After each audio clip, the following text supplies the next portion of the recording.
Hey everyone, and welcome to The Explainer. Today, we're unraveling what might just be human history's absolute oldest piece of administrative genius.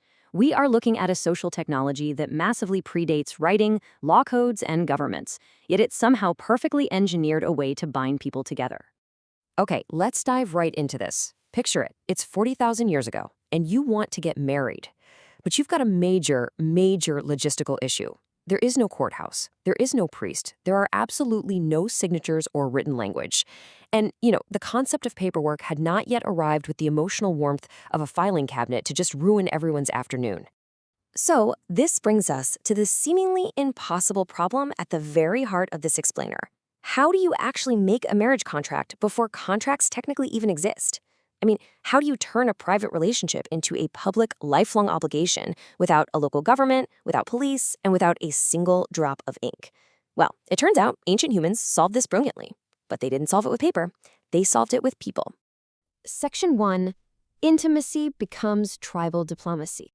To really understand how they pulled this off, we first have to strip away all of our modern ideas about romance and flowers.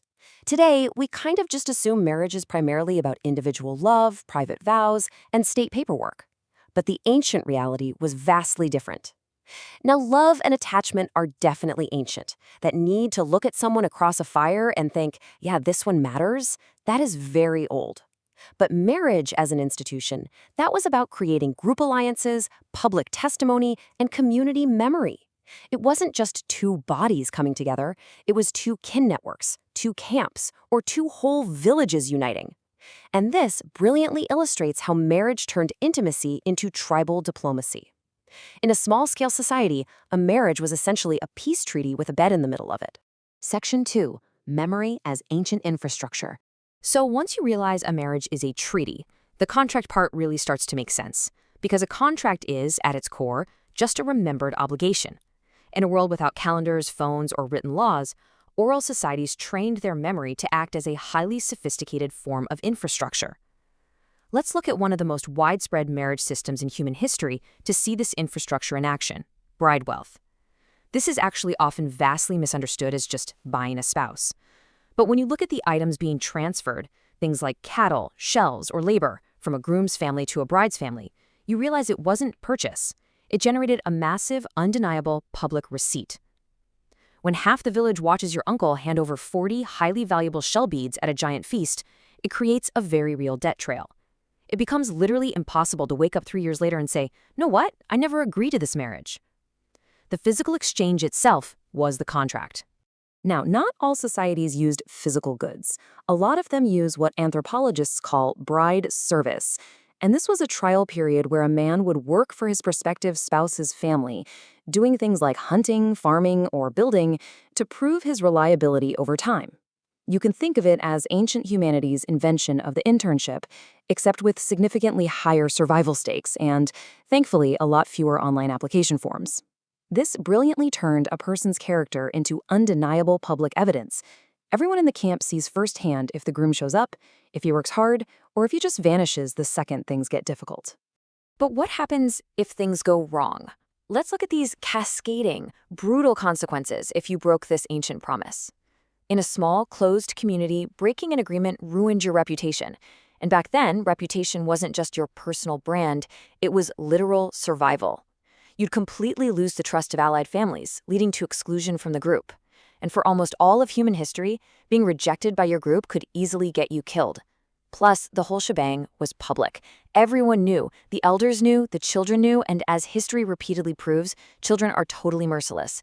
They would turn your broken promise into a mocking song that you could literally never escape. Section 3. Rituals make memory sticky. Because reputation and community memory were so vital, ancient humans needed a rock-solid way to make sure these agreements were never forgotten. Enter the wedding ceremony.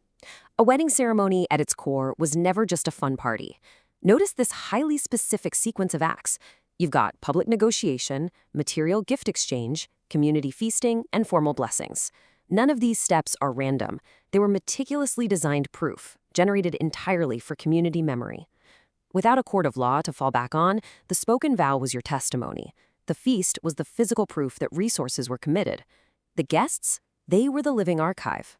So the crucial point is this. Ritual is basically memory with lighting. Humans just remember intense emotions far better than plain dry information. We remember the feeling of being watched. We remember wearing strange clothes. We remember the singing, and we definitely remember eating massive feasts. The wedding ceremony took this abstract social contract and burned it into the group's collective mind by making it beautiful, awkward, highly expensive, very public, and slightly exhausting. Kind of sounds familiar, doesn't it? Section 4. The Modern Ancient Echo. You know, when writing was finally invented around 5,000 years ago, it didn't actually invent the marriage contract. Not at all. Writing arrived incredibly late to the party.